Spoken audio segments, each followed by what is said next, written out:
Isang mapagpalang umaga po sa inyong lahat, mga minamahal naming kapatid. Buti po ay nakalusot kayo papasok dito sa Intramuros sa dinami-dami ng mga road closures. Hayaan niyo po, makakalabas naman po kayo mamaya. Tagal-tagalan ho natin ang pagdiriwang, makakalabas ho kayo. This fifth Sunday of Ordinary Time, I'd like to begin our reflection this morning with sharing with you another story of a brother priest. Well, this is not a story, but our experience of him. We had this brother priest who was my former companion in my previous assignment in the formation team, who is so loved by the seminarians. At bakit kanyo siya mahal na mahal ng mga seminarista? Dahil grabe po siya mag-alaga. He is the eldest of our team and he is the most loved of all 8 or 7 of us. Kapag pinagalitan ko, pupunta yan sa paring yan. Mahal niya po ang lahat ng mga seminarista. As the bursar or the procurator of the seminary, he would need not to shift his mentality from a very parochial mindset. Ito lang, sila lang, yung mga mababait lang, yung mga madasalin lang, yung mga mukhang magpapari lang ang aalagaan ko. But no. When we would have our usual monthly seminary gatherings or maybe the daily meals of the boys, he would jump off from one table to another just to check if they are eating, they have enough for the meal time, so on and so forth. Malawak po magmahal itong paring ito. Alam niyo po, madami ang hamon kung gusto po nating maging alagad ni Jesus.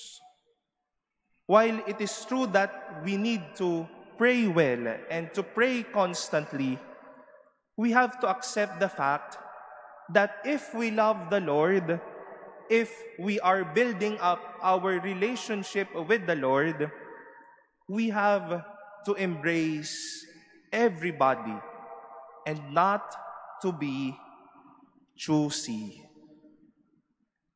Ang isang disipulo ni Jesus, hindi lang ito o sila ang minamahal. Hindi lang yung magagaling, hindi lang yung mga talentado, hindi lang yung marurunong ang tinatanggap.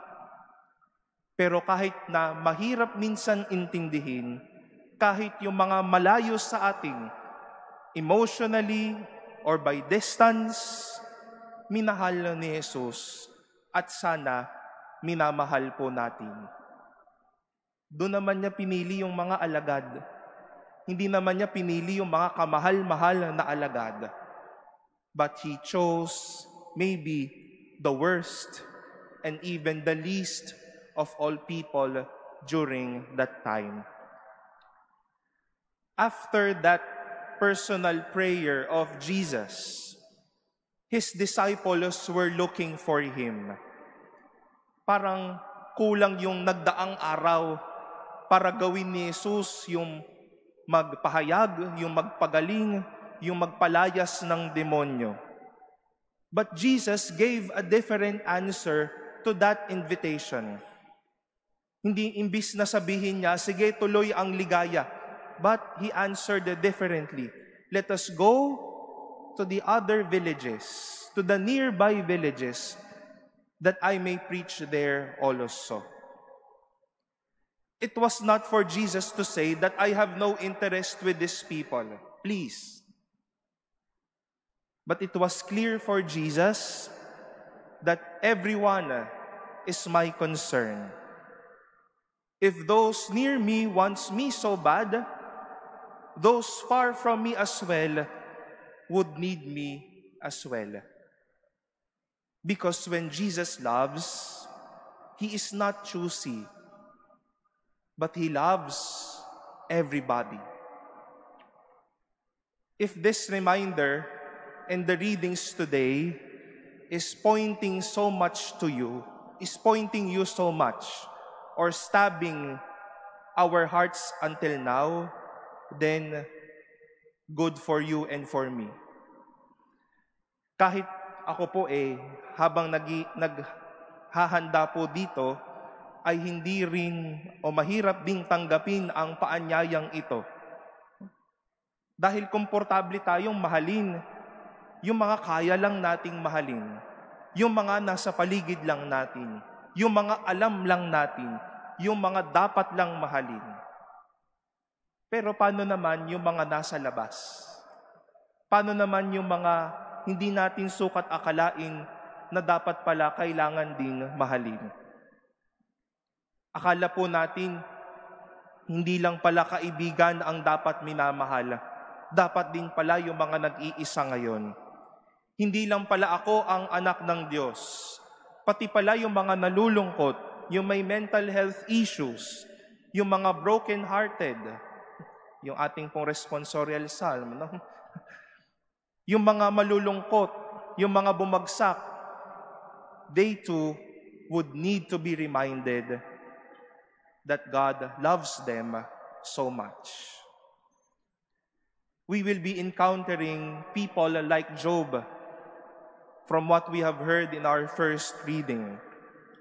Sickness and illness now will not only be from the illness that comes from the body, but sometimes pains from the heart.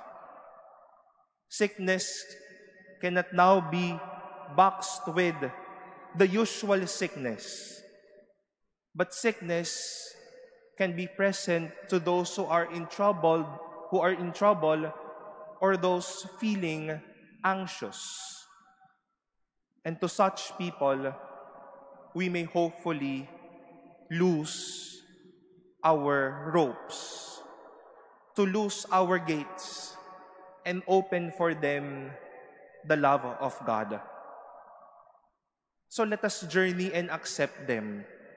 Pray and listen with them, because they too are the nearby villages who would need Jesus as well. My dear brothers and sisters, besides the invitation of the Lord to come and follow Him, to take up His cross, to listen to Him, malaki po ang hamon na magmahal ng hindi namimili, o yung tinatawag nga nating choosy. Ito lang ang mahal ko. Ito lang ang pakialam ko.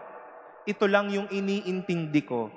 Ito lang yung ipinagdadasal ko. Ito lang, sila lang, sila lang. But instead, we join in St. Paul's invitation to become all things to all.